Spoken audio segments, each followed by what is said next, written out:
5, 2021. I think we're in something like day 527 of 2 weeks to slow the spread. You know, they're just making it up as they go along, the narratives and so forth. Dr. Fauci, the exalted Dr. Fauci, was on Anderson Cooper, I believe, and is, I guess people were a little bit up in arms when he said things will get back to normal spring 2022. Excuse me, if he said fall 2022. I'm ruining my joke. And of course, it's no joke. Then he went back on, I guess, to correct that and say spring 2022. So it's not going to be a full year from a couple months from now. It's going to only be 6 or 8 months or something of that sort, 10 months, who knows. But it's a rolling. Tom Menino, the mayor of Boston, used to have, when we had parades, the flush of all the Patriot and Red Sox victories, he had a rolling rally, which was a little bit funny because he had a slight speech impediment. So it was a rolling rally. So this is a kind of a rolling rally of dates. They keep rolling them out. So this would be, I don't know, by the end of everything, it'd be some 700 days or more of 15 days to slow the spread. That was probably not even necessary to begin with, because the coronavirus problem showed up probably in the worst place of all it could have. I mean, it's slightly understandable because our bigger cities are the travel hubs, and this spread initially through airplane, through translocation of foreign nationals. And so New York City got it first. They got it in probably the worst place that could have happened. New York City is a dense place, and Queens is a polyglot place. I think there are more languages spoken. I think every language on earth pretty much is spoken in Queens. Literally something like more than 400. I didn't even know there were 425 languages, and they're all pretty much spoken to varying degrees in Queens. And so you have a population that is somewhat discoordinated from each other. A little bit of the French word anomie, a little bit of namelessness, not knowing each other. Probably some distrust or misunderstanding of general media. And then it's all very close. A lot of subways, buses, apartments, and so forth, hallways. So this is kind of the worst place to get it. And that's pretty much the only place where this slowing the spread was needed to eliminate the overburdening hospitals. And that's not to say they didn't have issues in other parts of New York City early on. And, there was a learning curve, and probably the death rate was a little bit higher from this initially. And people have gotten a little bit better at it. Dealing with the virus. But it's been an interesting and weird flow, because a lot of the normal epidemiology has been overturned. Excuse me, not just epidemiology, it's kind of medical care. But as far as the epidemiology goes, I've kind of pressed these points a fair amount, but no reason not to do it again. The definition of case changed. Probably early on in this pandemic in New York City, a case was something close to what a case actually is and always has meant, which is an active illness, similar to influenza, a case of tuberculosis, so forth. Later on, it was transmuted to a positive test, and the test has some variability about how deeply you want to drill, in a sense. I mean, you can dig for a well, dig for water with a well, and if you don't tap out water at 10 feet, you might go 20 feet. Don't do that. 300 feet, 200 feet. I mean, you can dig for oil, for water, as far as your finances will carry you, and as far as your intentions and desire. And maybe you will find something, maybe you won't. But the fact that you found something doesn't mean the area, if you found it at 300 feet, doesn't mean it's as wet an area as a place where you dug 2 feet. You can probably go, in Louisiana Bayou and dig not at all and find water. So with PCR testing, they do the cycle, the polymerase chain reaction, and basically it is a chain reaction. They find something and then they aggrandize it with polymerase. They kind of make this one thing that they found, a little viron or an antigen, a piece of a viron. They make it bigger and bigger, so they're kind of making this thing louder, reverb, and then they can find the remnants of it. And the cycle number is indicative of how many times they do this augmentation. So you can find something that is billions of billions of billions worth away. So it's a little bit like what they do with telescopes out in space these days. We put our telescopes and our radio telescopes out beyond our atmosphere so they can kind of see more clearly, and they can find they can look at a tiny bit of space and keep blowing it up and blowing it up. You've probably seen videos of this type one place or another. And if you haven't, you should, because they can find, galaxies that nobody ever thought were there. Now, are those galaxies consequential for us? Are they meaningful if it takes that much time and effort to find them? Well, the answer to every question on Earth is it depends. It depends on who and what. If you go back to the original concept of cases, then you have a reasonable assumption that what you have found is important. If somebody is having symptoms, somebody is having active tuberculosis, shedding the bacterium, ill, and it's in a sense metastasized one place or another in his body, potentially fatal. That is a case. That's something worthy of distinction. If an asteroid's coming at the planet, that's worthy of your attention. Maybe even a comet. But a galaxy that's very far away that you've took a lot of effort to find because you wouldn't have found it otherwise is kind of a dubious distinction. Some aspects of this current realm of coronavirus searching has kind of a scent of that. That's not to say that people don't pass away on occasion from or with coronavirus. There are and have been through the duration huge financial incentives for the diagnosis of COVID. Additionally, there are other types of incentives. There kind of is a lockstep within the medical community. People don't want to be the one who stands out. That they I'm sure there are some expressions. The nail that sticks out is the one that gets hammered. And people don't want to downplay the vaccine, which I think has its danger. So sometimes we have to look a little bit further afield to find some of our knowledge. We have, unlike genuine science, and genuine science I think has taken a hit somewhat of late. But unlike genuine science, where you can do experimentation, you can do A/B testing, you can do double-blind, randomized, controlled studies, which are kind of the gold standard of scientific study.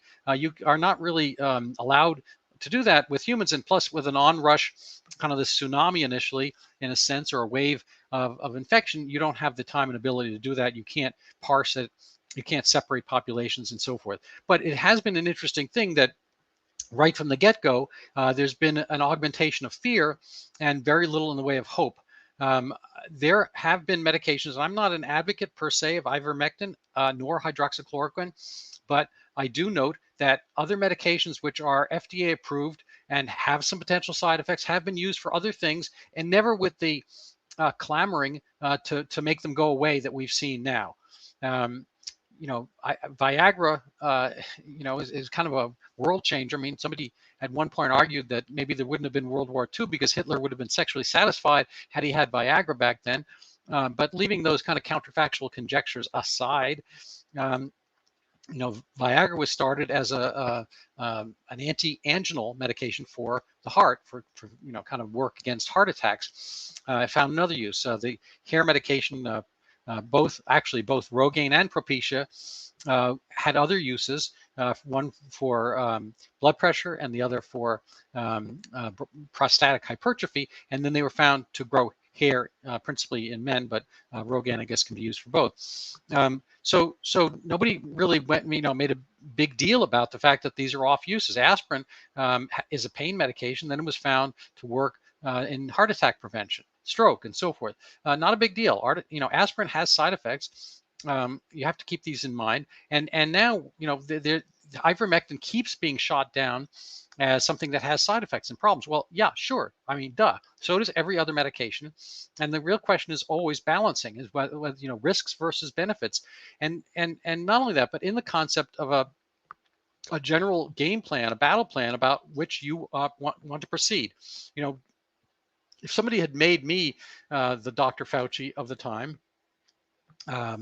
and that's, breeds this whole other question. Like Dr. Fauci has, managed to kind of straddle both sides of every issue, for masks, against masks, want to like slow things down, speed them up, so forth. But had I been the COVID czar, I would have kept in mind that natural immunity is the best immunity. The Diamond Princess information was out right from the get-go, January 2020, and it was the case study that we would never be able to duplicate because of the legal liability, the finances involved. And I don't want to go over it again too much, but you should look it up. 3,711 people on board, and only 1 out of 6 people, I believe, showed positive for COVID, even though they had recirculated air and sharing the same spaces, all that kind of stuff. And for the people who've heard this before, this is something you've heard before. But very, very low fatality rate, 10 ultimately, with a median age of 82 years old. The young people didn't even know they had it. This has been carried throughout COVID over and over and over again. So this kind of continued pressure to keep pushing the age down lower is absurd. Unfortunately, there's a kind of a strange video going out, which I don't know if it's psyops from the other side.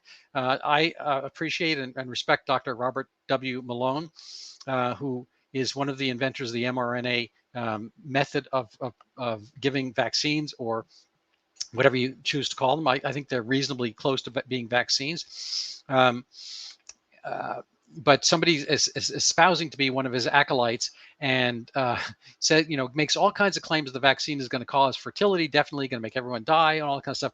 I don't know if he's, if he's literally crazy, might be, or he's out there in a way to act like he's supporting Dr. Malone, but in fact discredit him, because there's been a fair amount of kind of concerted discrediting of Dr. Malone, who is vaccine cautious. It's not. I think that everybody on Earth should be. Historically, vaccines had purposes for given audiences, for given age groups, and not everybody needs that particular thing.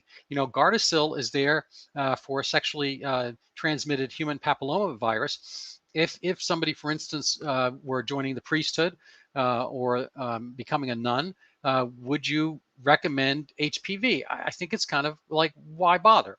There's a lot of situations, if somebody has had the illness as well, whether you in fact need to do a vaccination. And I don't want to get too particular about this, but vaccines do have their own problems and issues.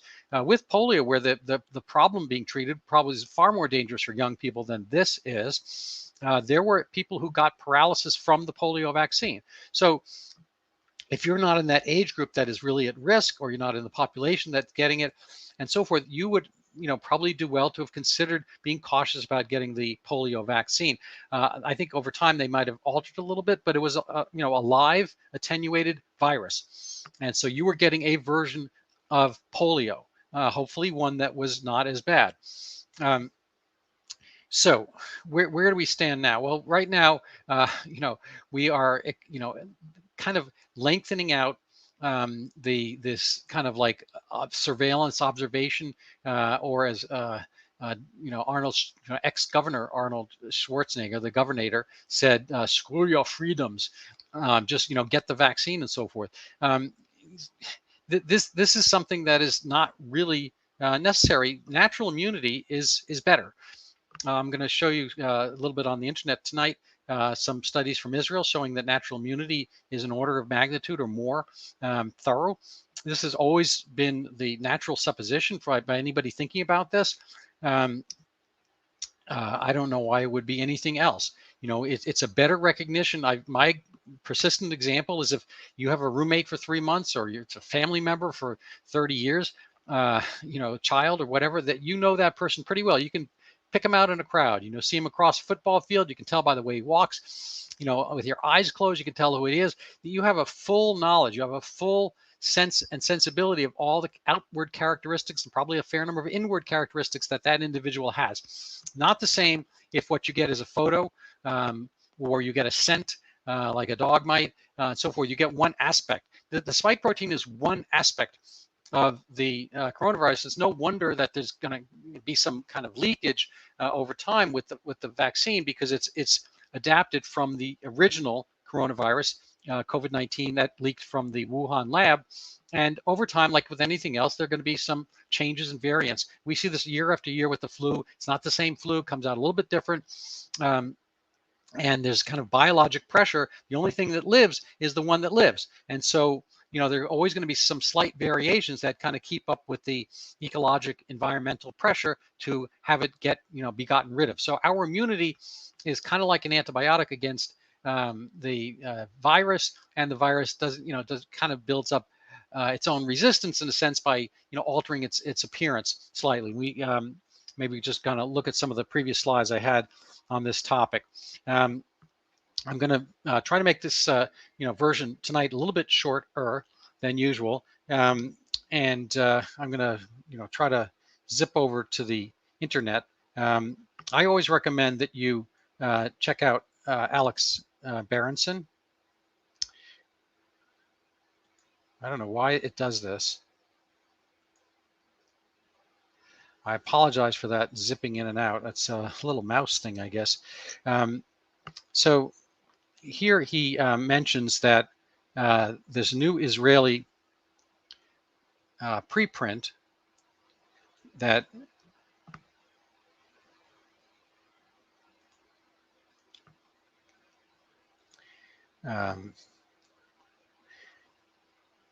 that is showing natural immunity is much stronger. So this is not happening the way I would like it. Let's see if I can actually remove this. I apologize.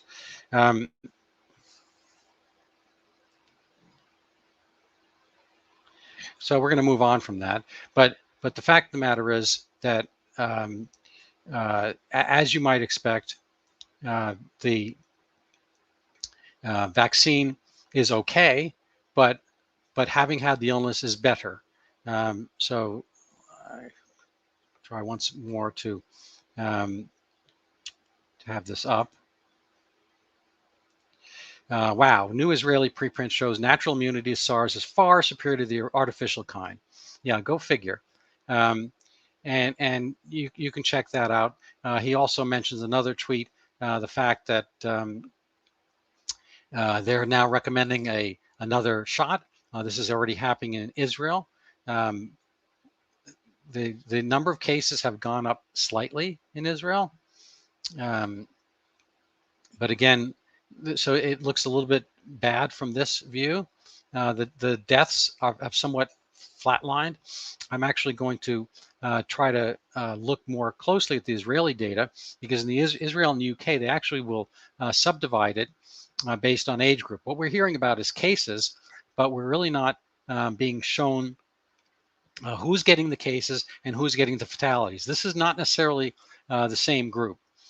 So in the UK, they're having Delta right now. How do we know? There's a cool site called Variance.org. And as you can see here in the UK, the green, I mean, this is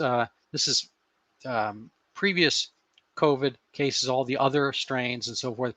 And over time, this India strain has somewhat taken over.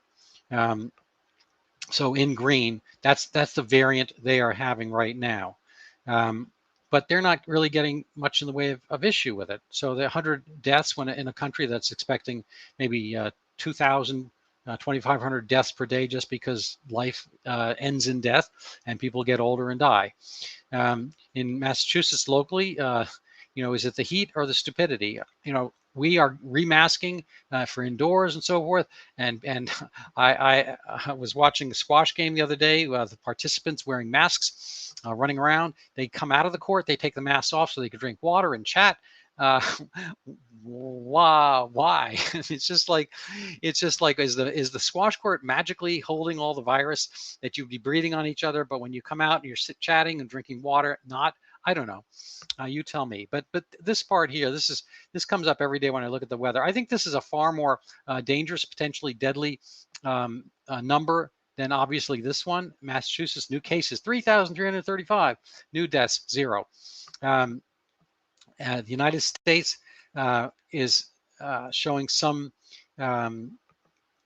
few more cases than they had. These various waves, again, probably not waves per se, they're different areas and geographies. The total number of deaths is nearly flat line, no pun intended, and there's a slight uptick on certain days. The United States has about 6,000 deaths per day.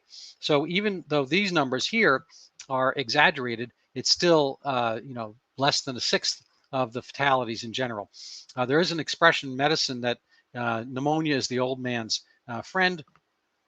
And this is very possibly something that's happening in this case. That is to say that the people are getting ill with a flu-like illness. They're being found to have positive COVID, and they're passing away. Again, there's a divorce between the stylings of one group getting the cases and the other group getting the deaths. I think that it's not quite a bait and switch, but until the data gets presented, we should make the presumption that our freedoms are, in a sense, as Schwarzenegger said, being screwed by this endless push towards vaccine. I think, again, I didn't quite answer the question what I would have done differently as czar, but in part, I would have used the Diamond Princess data to recognize that young people and the young at heart, pretty much people who mimic, in a sense, in terms of their health, young people. That is to say, people who maintain slim body habitus, who are not taking a lot of medication, not have a lot of past illnesses, not smoking, not obese, and so forth. They have essentially the childhood-like zero risk of COVID fatality. They should go out and about milling around and doing what they want to do. The focused protection from the Great Barrington Declaration, a few doctors and PhDs came up with, is a very reasonable place. You isolate and protect those who need to be isolated and protected. You wear masks around them and so forth. But at this point, they've pretty much all been vaccinated. A fair number of them may have passed away, so that they can't die twice. I think James Bond or Ian Fleming had "You only live once." Well, ditto as far as dying, you only die once, unless, of course, you're voting the right way. But that's a joke. But this is not the way things have kind of worked out. And I would not have closed society down. I would have kept in mind that when you talk about, there's a term called QALY, which is the quality adjusted life year. When you talk about those, what we've lost in the COVID pandemic and era is lives. And everyone's valuable. Everyone's somebody's father, brother, sister, mother, aunt, etc. It's sad that they had to die, but the nursing home cohort has a life expectancy of about 14 months, and that's probably nearly half of all the past COVID deaths. And what we're seeing now, of course, is a fair number more of heroin overdoses and God knows what other problems around the earth, as people have other problems with poverty and a diversion of medical care. And so people, lose their life as they do in heroin overdose on an average age of about 38 or so. They're probably losing, 30 to 40 years of potential life, as opposed to those who are 82 years old in a nursing home, maybe 1 or 2 or something like that. So there's still kind of this weird concept that everyone must get vaccinated or else we are not going to be happy. Dr. Fauci's point was that by the time spring 2022 comes around, some of the 90 million who haven't been vaccinated will be vaccinated. I have to say, I was slightly diverted because there's literally a hummingbird out my window. I don't think I've ever seen one, but we have this beautiful flower out there. So I don't know how I can spin the hummingbird into this talk, but that was amazing. At any rate, this is really, there's the concept that, if I don't wear an umbrella, that is somehow going to change the fact that, whether you're going to get wet wearing one. This is, just kind of a silliness. So I think that people who want to assume the risk, can do so. The people assume risk when they go skiing, when they go snowboarding. I don't snowboard, I do ski. At some point I might stop skiing just because of age and whatnot. I was asked to go on a backpacking adventure recently, and I would have loved to go, but I just don't think I can do a 50-pound backpack. So that's my choice. My not going probably helps the group. It doesn't help or affect anybody else in my neighborhood. It's my own decision. I'm worried, that I might be a little bit, at any rate, that's my own deal. And if I go on the backpacking thing, it doesn't make the world a better place, worse place, and so forth. And I don't see really how it necessarily cross coordinates. The people who are unvaccinated, and mind you, it's an oddity in New York City because ethnically, the largest group unvaccinated in the U.S. is the black population. And so everyone's all very, possibly astutely concerned and sensitive about racial triggers. And New York City wants to have not just a vaccine, piece of paper where you can get in, which potentially can be passed around because it's just a piece of paper with no picture and so forth. They want to have a photo ID, a photo identification along with the vaccine card for you to get in.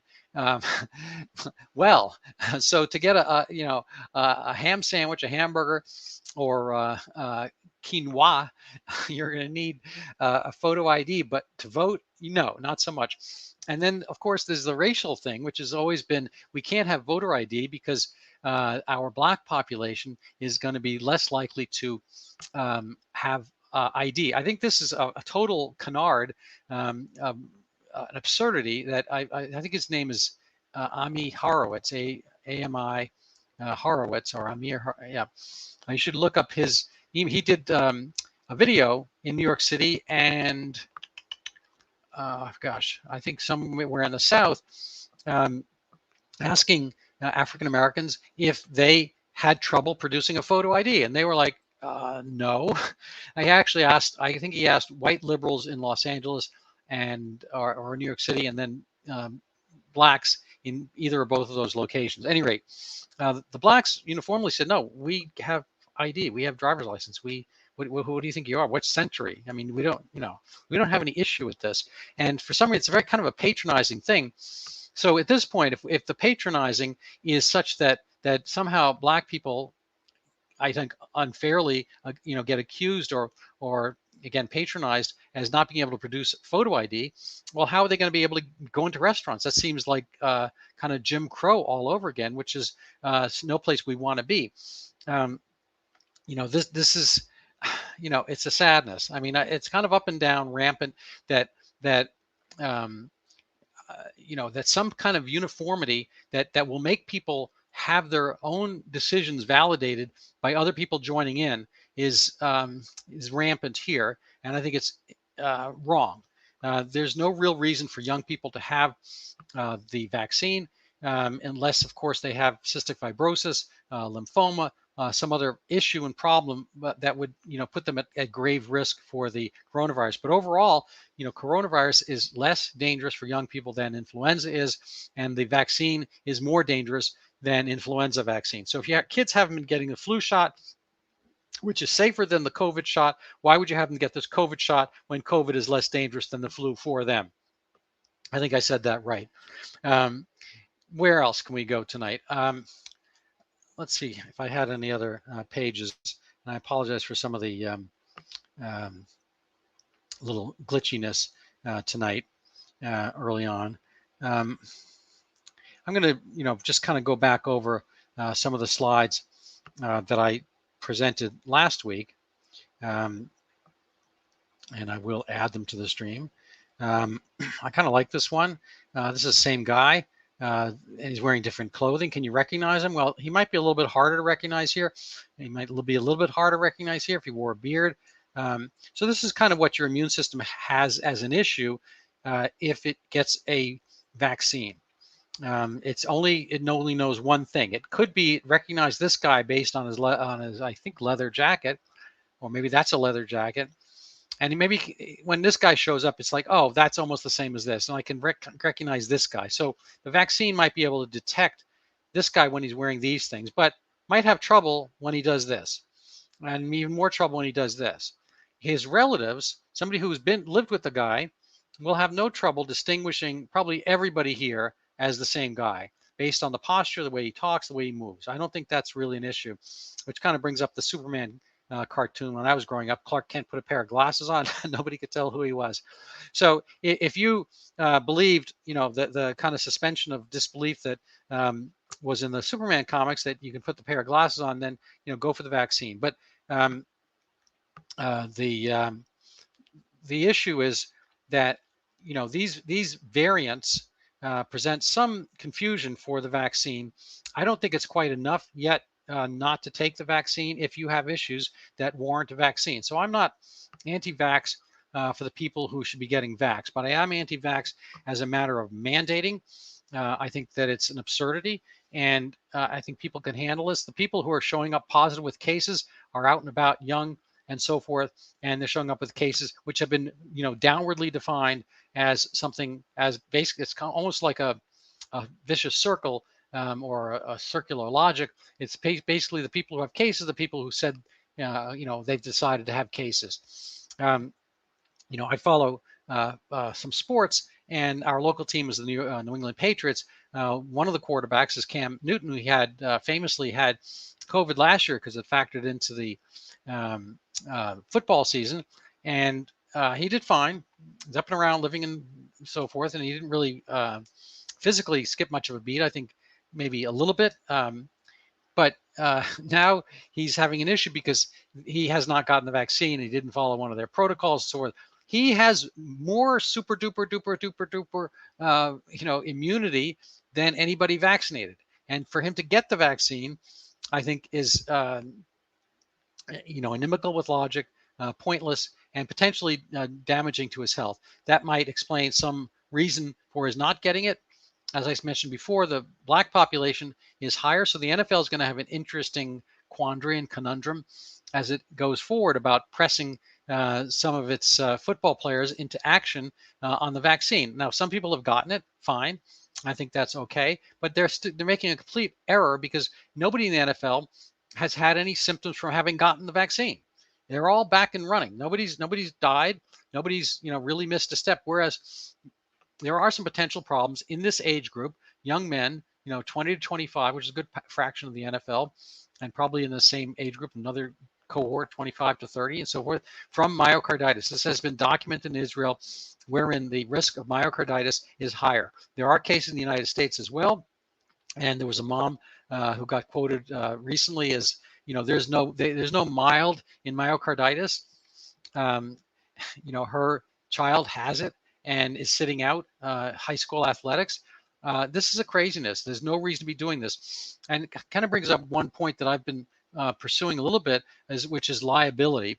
If schools and so forth make you do this for a vaccine that until I guess yesterday and so forth was not FDA approved, do they have liability? And I found out that there's been kind of a blanket waiver of liability for institutions that make mandates for entry for the vaccine.